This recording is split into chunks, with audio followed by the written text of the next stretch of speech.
میری آنکھ کھلی تو میں نے خود کو ایک نفیس اور نرم و نازک بستر پر پایا۔ نائمہ بستر پر میرے قریب بیٹھی تھی، پریشان نگاہوں سے مجھے دیکھ رہی تھی۔ میری آنکھیں کھلتے دیکھ کر ایک دم سے اس کے چہرے پر رونق آ گئی۔ اس نے بے اختیار پوچھا، آپ ٹھیک ہیں؟ میں کہاں ہوں؟ میں نے جواب دینے کے بجائے خود ایک سوال کر دیا۔ آپ میرے پاس میرے خیمے میں ہیں۔ صالح آپ کو اس حال میں یہاں لائے تھے کہ آپ بے ہوش تھے۔ وہ خود کہاں ہے؟ وہ باہر ہیں، ٹھہرے میں انہیں اندر بلاتی ہوں۔ اس کی پوری بات ہونے سے قبل ہی صالح سلام کرتا ہوا اندر داخل ہو گیا۔ اس کے چہرے پر اطمینان کی مسکراہٹ تھی۔ میں اسے دیکھ کر اٹھ بیٹھا اور پوچھا، کیا ہوا تھا؟ تم بے ہوش ہو گئے تھے۔ بخدا میں نے اپنے رب کا یہ روپ پہلی دفعہ دیکھا تھا۔ خدا کے بارے میں میرے تمام اندازے غلط تھے۔ وہ اس سے کہیں زیادہ عظیم ہے جتنا میں تصور کر سکتا تھا۔ مجھے اب اپنی زندگی کے ہر اس لمحے پر افسوس ہے جو میں نے خدا کی عظمت کے احساس میں بسر نہیں کیا۔ میری بات سن کر صالح نے کہا، یہ غیب اور حضور کا فرق ہے۔ دنیا میں خدا غیب میں ہوا کرتا تھا۔ آج پہلا موقع تھا کہ خدا نے غیب کا پردہ اٹھا کر انسان کو مخاطب کیا تھا۔ تم نصیب والے ہو کہ تم نے غیب میں رہ کر خدا کی عظمت کو دریافت کر لیا اور خود کو اس کے سامنے بے وقت کر دیا تھا۔ اسی لیے آج تم پر اللہ کا خصوصی کرم ہے۔ مگر یہ بے ہوش کیوں ہوئے تھے؟ نائمہ نے گفتگو میں مداخلت کرتے ہوئے پوچھا۔ دراصل ہوا یہ تھا کہ ہم عرش کے بائیں طرف مجرموں کے حصے میں کھڑے تھے۔ اسی وقت فرشتوں کا نزول شروع ہو گیا اور حساب کتاب کا آغاز ہو گیا۔ اللہ تعالیٰ نے چونکہ غضب کے عالم میں گفتگو شروع کی تھی اور اس ناراضی کا اصل رخ بائیں ہاتھ والوں ہی کی طرف تھا، اس لیے سب سے زیادہ اس کا اثر اسی بائیں طرف ہو رہا تھا۔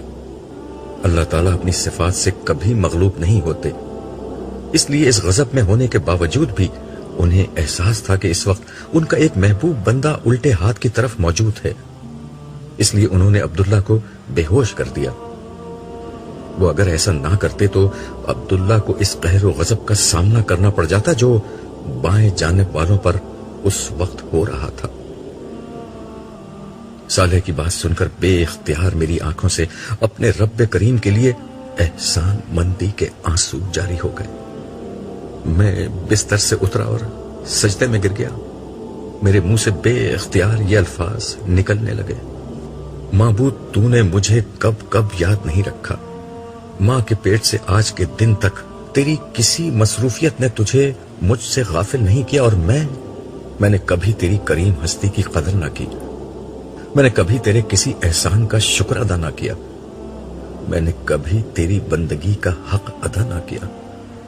تو پاک ہے، تو بلند ہے، ہر ہم تیرے ہی لیے ہے اور ہر شکر تیرا ہی ہے۔ مجھے معاف کر دے اور اپنی رحمتوں کے سائے میں لے لے۔ اگر تو نے مجھے معاف نہیں کیا تو میں ہلاک ہو جاؤں گا، میں برباد ہو جاؤں گا۔ میں دیر تک یہی دعا مانگتا رہا۔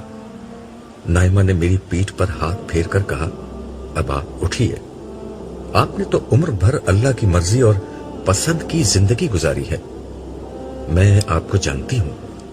نائمہ کی بات سن کر میں خاموشی سے اٹھ کھڑا ہوا اور اسے دیکھتے ہوئے بولا، تم ابھی خدا کے احسانوں اور اس کی عظمت کو نہیں جانتی، وگرنہ کبھی یہ الفاظ نہ کہتی۔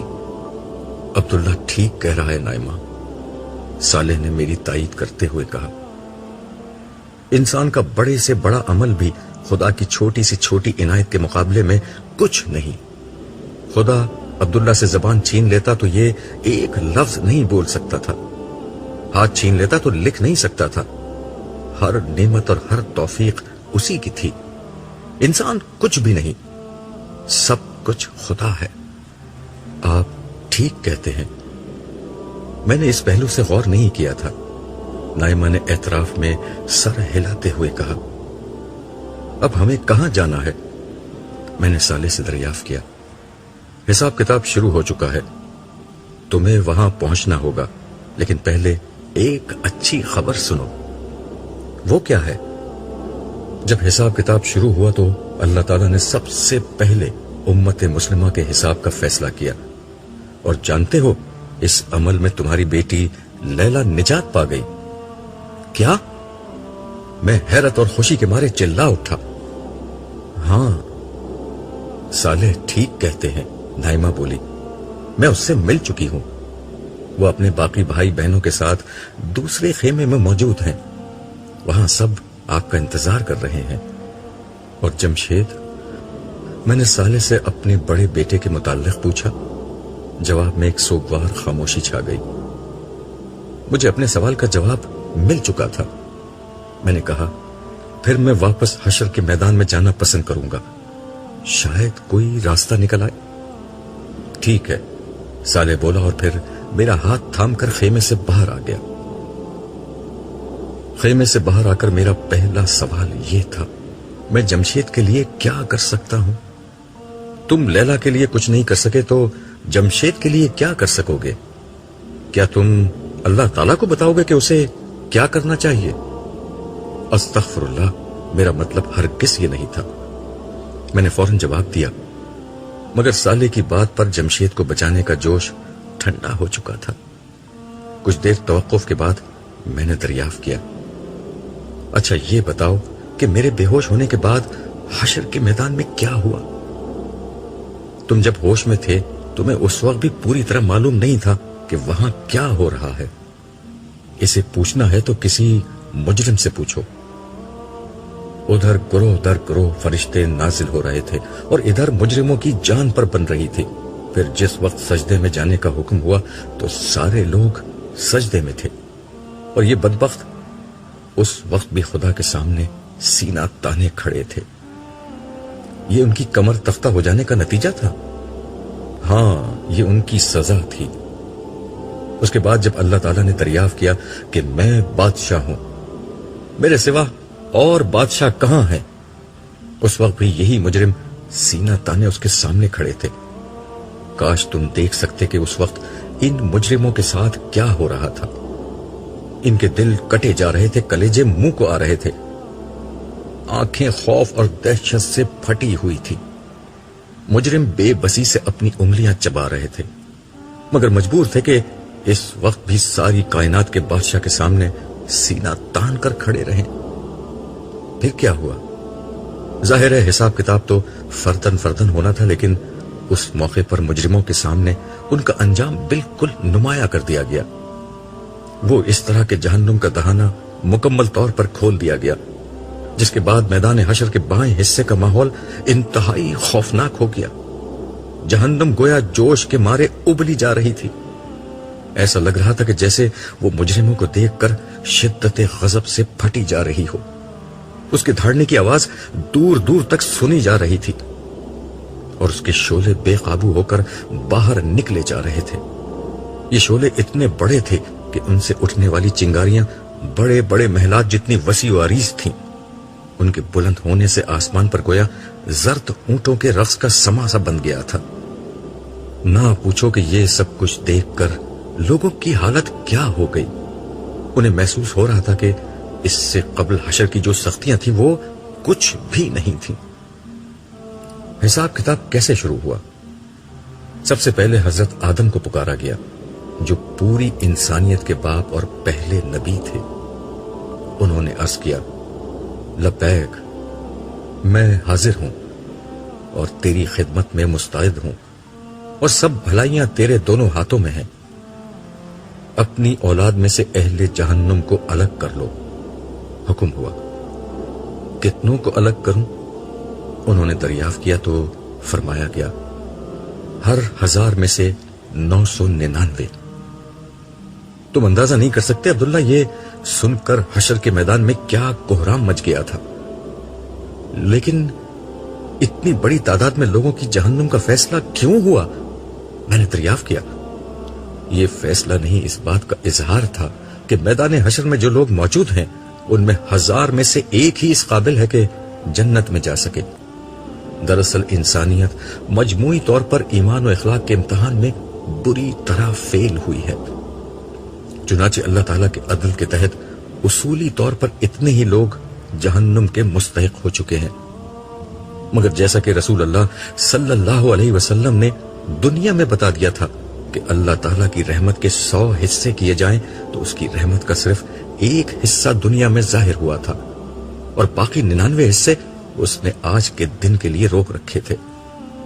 چنانچہ اس کی رحمت کا ظہور ہوا اور اس نے ناکام لوگوں کی جہنم کا فیصلہ سنانے کے بجائے پہلے مرحلے پر ان لوگوں کو بلانے کا فیصلہ کیا جن کے کامیاب ہونے اور نجات پانے کے امکانات سب سے زیادہ تھے، یعنی مجموعی طور پر اچھے لوگ۔ ہاں، ہر امت کے ان لوگوں کو جن کی نجات بس ایک رسمی حساب کتاب کا تقاضا کرتی ہے۔ اس عمل کا آغاز امت مسلمہ سے شروع ہو چکا ہے، مگر دیگر امتوں کا نمبر بھی جلد آ جائے گا، کیونکہ کل انسانی آبادی میں سے ایسے لوگ صرف 1% ہی ہیں۔ باقی لوگوں کا معاملہ وہ بعد میں دیکھیں گے۔ اس کا فائدہ یہ ہوگا کہ اگر حشر کی سختی کسی کے گناہوں کا بدل بن سکتی ہے تو بن جائے۔ یہ کہنے کے بعد صالح لمحے بھر کو رکا اور پھر تعصب سے بولا، ویسے میں دوسرے لوگوں کے لیے زیادہ امکانات نہیں دیکھتا۔ کیوں؟ میں نے پوچھا۔ اس کی وجہ شرک ہے۔ اللہ تعالیٰ شرک کے معاملے میں بہت غیرت مند ہے۔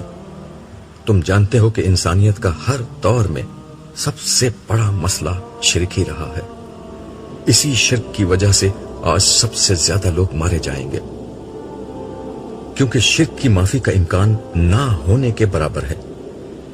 ہاں، کسی کے حالات اور ماحول کا کوئی عذر ہوا تو خیر ہے، وگرنہ شرک کرنے والے کسی شخص کے لیے آج نجات کی معمولی سی بھی کوئی امید نہیں ہے، چاہے وہ مسلمان ہو۔ میں نے دریافت کیا۔ ہاں، صالح نے جواب دیا، شرک جہنم کی آگ کا شعلہ تھا۔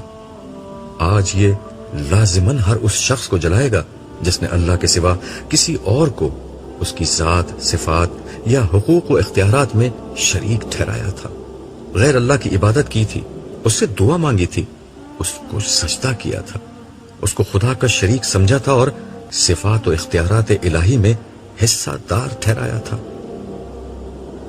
اللہ اکبر، لا الہ الا اللہ بے اختیار میرے منہ سے نکلا۔ ایک بات میری سمجھ میں نہیں آئی۔ میں نے چلتے چلتے صالح سے پوچھا، وہ کیا؟ وہ یہ کہ اولین سے آخرین تک مسلمانوں کی تعداد کروڑوں بلکہ اربوں میں تھی، تو پھر لیلا کا نمبر بالکل ابتدا ہی میں کیسے آ گیا؟ تم کیا سمجھتے ہو کہ اللہ تعالیٰ شناختی کارڈ دیکھ کر فیصلہ کرتے ہیں کہ کون مسلمان ہے اور کون نہیں؟ میں سمجھا نہیں کہ تمہاری اس بات کا کیا مطلب ہے۔ مطلب یہ ہے کہ مسلمانوں کی غالب ترین اکثریت نے اپنے لیے مسلمان ہونے کی شناخت پسند ہی نہیں کی۔ بیشتر لوگوں کے لیے ان کا اپنا فرقہ، اپنے اکابرین اور اپنا مسلک ہی اصل شناخت بنا رہا۔ چنانچہ آج کے دن جب امت مسلمہ کا حساب کتاب شروع ہوا تو پہل صرف ان لوگوں کو بلایا گیا جو صدق دل کے ساتھ توحید کے ماننے والے اور ہر قسم کے فرقہ واریت سے اوپر اٹھ کر صرف رسول اللہ صلی اللہ علیہ وسلم کی طرف اپنی نسبت کرنے والے، ہر طرح کی بدعتوں اور انحراف سے اپنے دین کو محفوظ رکھنے والے لوگ تھے۔ یہ وہ لوگ تھے جنہوں نے کبھی حق کے معاملے میں اپنے تعصبات اور وابستگیوں کو اہمیت نہیں دی۔ جب کبھی حق سامنے آیا تو انہوں نے کھلے دل سے اسے قبول کیا۔ ایسے لوگوں میں عرش کے سائے تلے کھڑے صالحین بھی شامل تھے، اور وہ لوگ بھی جن کے اچھے اعمال کے ساتھ برے رویے بھی ملے ہوئے تھے، اور اسی بنا پر وہ میدان حشر میں کھڑے تھے۔ مگر اللہ تعالیٰ کی ذات کریم نے ان کے برے اعمال کو نظر انداز کر دیا اور نیک اعمال کی بنا پر نجات کا پروانہ ان کے ہاتھ میں تھما دیا۔ ایسے لوگوں کی تعداد بہت کم تھی، اس لیے تمہاری بیٹی لیلا کا نمبر جلدی آ گیا۔ وہ کم از کم اس معاملے میں بالکل پکی نکلی تھی۔ جو اس کی عملی کمزوریاں تھیں وہ حشر کی سختی جھیلنے کے بنا پر قابل مواخذہ قرار نہیں پائیں، بلکہ رب کریم نے کمال عنایت سے اسے بھی تمہارے ساتھ کر دیا، حالانکہ اس کے عمل تمہارے جیسے نہیں تھے، مگر میرا حساب کتاب اور فیصلہ تو ابھی ہوا نہیں۔ تم اس وقت جہاں ہو اس کا مطلب ہی یہ ہے کہ فیصلہ ہو چکا ہے، البتہ اعلان ابھی نہیں ہوا۔ اور بے فکر رہو، حشر کے دن کے اختتام پر سب سے آخر میں ہوگا۔ ایسا کیوں؟ میں نے دریافت کیا تو صالح نے وضاحت کی۔ میں نے پہلے تمہیں بتایا تھا کہ 4 قسم کے لوگ ہیں جن کی نجات کا فیصلہ موت کے وقت ہی ہو جاتا ہے، یعنی انبیاء، صدیقین، شہداء اور صالحین۔ میں نے اسبات میں گردن ہلائی۔ صالح نے اپنی بات جاری رکھی۔ ان میں سے انبیاء اور شہداء وہ لوگ ہیں جن کا اصل کارنامہ عام لوگوں پر دین حق کی شہادت دینا اور توحید و آخرت کی طرف لوگوں کو بلانا ہے۔ آج قیامت کے دن ان دونوں گروہوں کے افراد اپنی اس شہادت کی روداد اللہ کے حضور پیش کریں گے جو انہوں نے دنیا میں لوگوں پر دی تھی۔ اس طرح لوگوں کے پاس یہ عذر نہیں رہ جائے گا کہ حق اور سچائی انہیں معلوم نہیں ہو سکی، کیونکہ یہ انبیاء اور شہداء سچائی کو کھول کھول کر بیان کرتے رہے تھے۔ چنانچہ اس شہادت کی بنیاد پر لوگوں کا احتساب ہوگا اور ان کی ابدی مستقبل کا فیصلہ کر دیا جائے گا۔ یہ فیصلے ہوتے رہیں گے یہاں تک کہ سارے انسان نمٹ جائیں گے، اور آخر میں تمہارے جیسے سارے شہداؤں کو بلا کر ان کی کامیابی کا اعلان کیا جائے گا۔ اس کے بعد پھر کہیں جا کر لوگوں کو جنت اور جہنم کی طرف روانہ کیا جائے گا۔ تو اس کا مطلب یہ ہے کہ لوگ فوراً جنت یا جہنم میں نہیں جائیں گے؟ نہیں، فوراً نہیں جائیں گے، بلکہ ایک ایک شخص کا حساب کتاب ہوتا جائے گا۔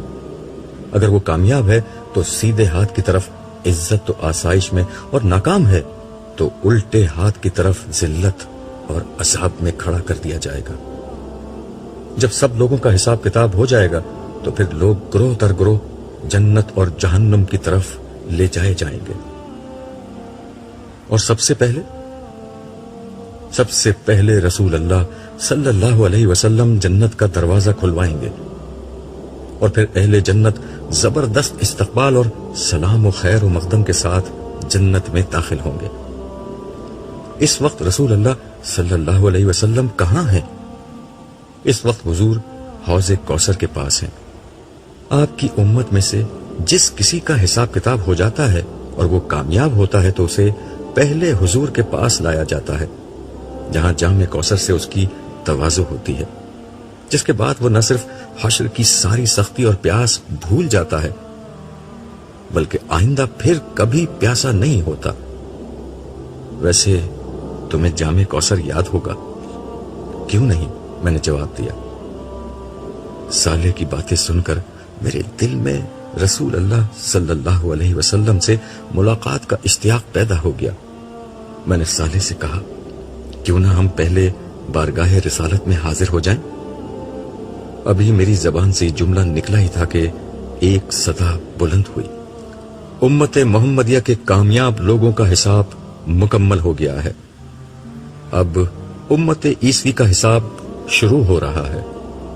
عیسیٰ ابن مریم مسیح علیہ السلام اللہ کے رسول اور بنی اسرائیل کے آخری پیغمبر پروردگار عالم کی بارگاہ میں حاضر ہوں۔ میں نے سوالیہ نظروں سے صالح کو دیکھا تو اس نے کہا، اب حضرت عیسیٰ اپنی قوم پر گواہی دیں گے، وہ اللہ تعالیٰ کے سوال کے جواب میں اپنی تعلیمات کا خلاصہ پیش کریں گے۔ یہ اپنی قوم کے مجرموں کے خلاف ان کی شہادت ہوگی، اور صحیح عقیدے اور عمل والوں کے حق میں یہ ایک نوعیت کی شفاعت بن جائے گی۔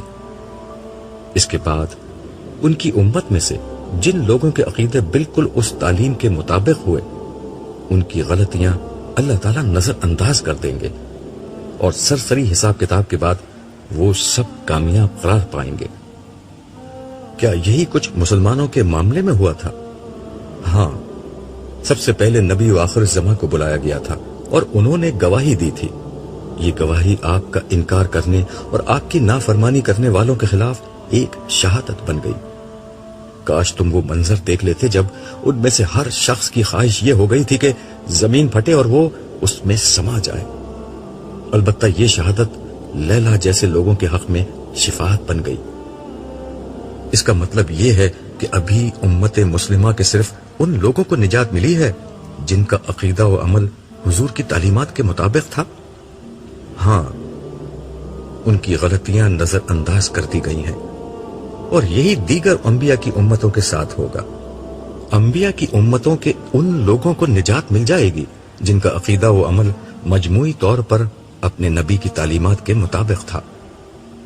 اس کے بعد میدان حشر میں صرف مجرم اور نافرمان ہی فیصلے کے منتظر رہ جائیں گے۔ پھر کیا ہوگا؟ اس کے بعد عمومی حساب کتاب شروع ہوگا۔ عمومی حساب کتاب؟ میں نے سوالی انداز میں پوچھا تو صالح نے کہا، تمام امتوں کے حساب کتاب کا پہلا مرحلہ وہ ہے جس میں صالحین کی کامیابی کا اعلان ہو رہا ہے، اور لیلا جیسے لوگوں کو رسمی حساب کتاب کے بعد فارغ کیا جا رہا ہے۔ اس کے بعد عمومی حساب کتاب شروع ہوگا جس میں اعمال کی پوری جانچ پڑتال کے بعد فیصلہ ہوگا۔ ظاہر ہے اس کے نتیجے میں سارے مجرمین زد میں آ جائیں گے، البتہ اہل ایمان میں سے بہت سے لوگ اپنے گناہوں کے باوجود اللہ کی رحمت کی بنا پر نجات پائیں گے، اور ان کی میزان کا دایاں پلڑا بھاری ہو جائے گا۔ ان کا میدان حشر میں خوار و خراب ہونا ان کی معافی کا بہانہ بن جائے گا۔ اسی کو میں عمومی حساب کتاب کہہ رہا ہوں۔ البتہ کچھ لوگ ہوں گے جن کو آخری وقت تک کے لیے روک دیا جائے گا اور حساب کتاب کے لیے نہیں بلایا جائے گا۔ یہ وہ مومن ہوں گے جن پر گناہوں کا بوجھ بہت زیادہ ہوگا۔ ان لوگوں کے لیے انتظار کا یہ انتہائی طویل وقت ہزاروں بلکہ شاید لاکھوں سال تک چلتا چلا جائے گا، جس میں انہیں بدترین سختیاں، مصیبت اور پریشانی جھیلنا ہوگی۔ پھر کہیں جا کر ان کی نجات کا کوئی امکان پیدا ہوگا۔ وہ امکان کیا ہوگا؟ وہ امکان اللہ تعالیٰ کی اس رحمت کا ظہور ہے کہ وہ اپنے عدل کے مطابق لوگوں کو مکمل سزا دینے کے بجائے حشر کی سزا کو ان کے گناہوں کا کفارہ بنا دے گا، اور اس کے بعد ان کی معافی کا سبب اپنے نبیوں اور خاص کر رسول اللہ صلی اللہ علیہ وسلم کی اس درخواست کو بنا دے گا کہ ان کا حساب کتاب بھی کر ہی دیا جائے۔ مگر حشر کی اتنی تکلیف اٹھانا اور پھر نجات پانا تو کوئی اچھا طریقہ نہیں ہوا۔ میں نے تعصب بھرے لہجے میں پوچھا تو صالح نے جواب میں کہا، اچھا طریقہ بتانے ہی تو انبیاء کرام آئے تھے کہ ایمان لاؤ، عمل صالح کرو، اور کوئی غلطی ہو جائے تو معافی مانگ لو۔ نجات کا سب سے سادہ اور آسان نسخہ یہی تھا، مگر نبیوں کی بات کسی نے سنی ہی نہیں، اور اس کا نتیجہ آج بھگت لیا۔ میں نے اس کی تائید کرتے ہوئے کہا، تم ٹھیک کہہ رہے ہو، یہ تو بڑی خرابی اور خواری کے بعد معافی ہوئی۔ میں تو لیلا کی پریشانی نہیں دیکھ سکا جو ابتدا ہی میں نجات پا گئی، تو ان لوگوں کا کیا ہوگا جو آخر تک انتظار کرتے رہیں گے اور حشر کی سختیاں اور مصائب برداشت کرتے رہیں گے۔ میرے بھائی، تم نے لیلا کو جن حالات میں دیکھا تھا وہ تو بہت اچھے تھے، لیکن اب میدان حشر کا ماحول بہت بھیانک ہو چکا ہے۔ اس کی وجہ یہ ہے کہ جہنم کا دہانہ مکمل طور پر کھول دیا گیا ہے، جس کے بعد صرف حشر کی گرمی ہی نہیں بلکہ جہنم کا نظارہ اور اس میں جانے کا امکان بھی لوگوں کو مارے ڈال رہا ہے۔ اللہ تعالیٰ کا غضب مجرموں پر بھڑک رہا ہے۔ لوگ اپنے سامنے تباہی اور رسوائی کے دروازے کھلے دیکھ رہے ہیں۔ یہ سب اتنا ہولناک ہے کہ انسان کی برداشت سے باہر ہے۔ سب سے بڑی بات یہ ہے کہ کسی کو نہیں معلوم کہ اس کے ساتھ کیا ہوگا۔ اس لیے اس وقت تم اہل محشر کے خوف اور ان کی ذہنی و جسمانی عذاب اور نفسیاتی اذیت کا اندازہ نہیں کر سکتے۔ میں دل میں سوچنے لگا، کیا یہی وہ طریقہ تھا جس کے ذریعے سے لوگ نجات کی آس لگا بیٹھے تھے؟ کاش لوگ دنیا ہی میں سمجھ لیتے کہ نجات کا انحصار ایمان اور عمل صالح پر ہوگا۔ حضور نے ساری عمر اسی کی دعوت دی تھی، مگر لوگوں کی خوش فہمیوں کا کیا کیجیے۔ حضور کی اصل دعوت کو انہوں نے پیچھے پھینک دیا اور اپنے گمانوں کی جھوٹی دنیا آباد کر لی۔ ان کا خیال تھا کہ وہ کچھ نہ بھی کریں تو شفاعت انہیں بخشوا دے گی۔ مگر آج یہ بالکل واضح ہو چکا ہے کہ نجات ایمان اور عمل صالح پر ملے گی۔ ہر وہ بڑا گناہ جس کی توبہ نہیں کی، اس کی سزا آج حشر کی سختی اور جہنم کے بھیانک سائے تلے بھگتنا پڑے گی۔ اے کاش کہ لوگوں کو یہ بات آج سمجھ آنے کے بجائے دنیا ہی میں سمجھ آ جاتی تو ان کی ساری زندگی توبہ کرتے گزرتی۔ میں اپنی سوچوں میں گم تھا کہ صالح نے مجھے دیکھ کر کہا، میرا خیال ہے کہ حوض کوثر پر جانے سے قبل حضرت عیسیٰ کی گواہی کا منظر دیکھ لیتے ہیں، پھر رسول اللہ صلی اللہ علیہ وسلم کے پاس چلیں گے۔ ہم ایک دفعہ پھر میدان حشر میں آ چکے تھے، مگر اس دفعہ ہم عرش الہی کے دائیں طرف کھڑے تھے۔ عرش الہی کی تجلیات سے زمین و آسمان منور تھے۔ کامیاب لوگوں کے لیے یہ تجلیات مسرت و شادمانی کا پیام تھی، جبکہ مجرموں پر یہ قہر بن کر نازل ہو رہی تھی۔ عرش الہی کے چاروں طرف فرشتے ہاتھ باندھے حلقہ در حلقہ کھڑے تھے۔ سب سے پہلے حاملین عرش تھے اور ان کے بعد درجہ بدرجہ دیگر فرشتے۔ ان فرشتوں کی زبان پر حمد و تسبیح اور تکبیر و ثنا کے کلمات تھے۔ حضرت عیسیٰ اللہ تعالیٰ کی بارگاہ میں حاضر ہو چکے تھے، جبکہ اول سے آخر تک سارے عیسائیوں کو میدان حشر میں موجود فرشتوں نے دھکیل کر عرش کے قریب کر دیا تھا۔ ارشاد ہوا، عیسیٰ ابن مریم قریب آؤ۔ فرشتوں نے سیدنا عیسیٰ کے لیے راستہ چھوڑ دیا اور وہ چلتے ہوئے عرش الہی کے بالکل قریب آ کھڑے ہوئے۔ ان کے ہاتھ بندھے ہوئے اور گردن جھکی ہوئی تھی۔ ارشاد ہوا، عیسیٰ تم نے اپنی قوم کو میرا پیغام پہنچا دیا تھا، تمہیں کیا جواب ملا؟ مالک مجھے کچھ علم نہیں، غیب کا علم تو صرف تجھے ہے۔ ان کی یہ بات اس حقیقت کا بیان تھی کہ حضرت عیسیٰ کو معلوم نہ تھا کہ ان کی امت نے ان کے بعد دنیا میں کیا کیا تھا۔ حضرت عیسیٰ کے اس جواب پر میدان حشر میں خاموشی چھا گئی۔ کچھ لمحے بعد آسمان پر ایک دھماکہ ہوا، تمام نظریں آسمان کی طرف بلند ہو گئیں۔ آسمان پر ایک فلم سی چلنے لگی۔ اس فلم میں عیسائی حضرت عیسیٰ اور حضرت مریم کے مجسموں کے سامنے سر ٹیک رہے تھے۔ بازاروں میں سلیب پکڑے لوگ جلوس نکال رہے تھے۔ گرجوں میں مسیح و مریم کی پرستش ہو رہی تھی۔ مسیح کو مشکل کشا سمجھ کر ان سے مدد مانگی جا رہی تھی۔ ان کی تعریف کے نغمے گائے جا رہے تھے۔ پادری تقریروں میں انہیں خدا کا بیٹا ثابت کرنے کے لیے ایڑی چوٹی کا زور لگا رہے تھے۔ میں یہ منظر دیکھتا ہوا سوچ رہا تھا کہ عیسائیوں نے انسانی تاریخ کے سب سے بڑے شرک کو جنم دیا تھا، حالانکہ اللہ تعالیٰ نے تو اپنے پیغمبر حضرت عیسیٰ کو توحید ہی کی دعوت دے کر بھیجا تھا۔ ان کے زمانے میں یہودیوں نے شریعت موسوی میں طرح طرح کی فقہی موشگافیاں کر کے اس پر عمل کو بہت مشکل بنا دیا تھا۔ ان لوگوں نے خدا اور بندے کے ایمانی اور محبت آمیز تعلق کو ایک بے روح قانونی تعلق میں بدل دیا تھا۔ چنانچہ وہ چند ظاہری اور معمولی اعمال پر تو خوب زور دیتے، مگر ایمان اور عمل صالح سے متعلق تمام اخلاقی احکام کے معاملے میں ان پر غفلت طاری تھی۔ ایسے میں ان کی طرف سیدنا عیسیٰ علیہ السلام کی بعثت ہوئی۔ آپ نے بڑی شدت سے بنی اسرائیل کی ظاہر پرستی اور اخلاقی دیوالیے پن پر تنقید کی۔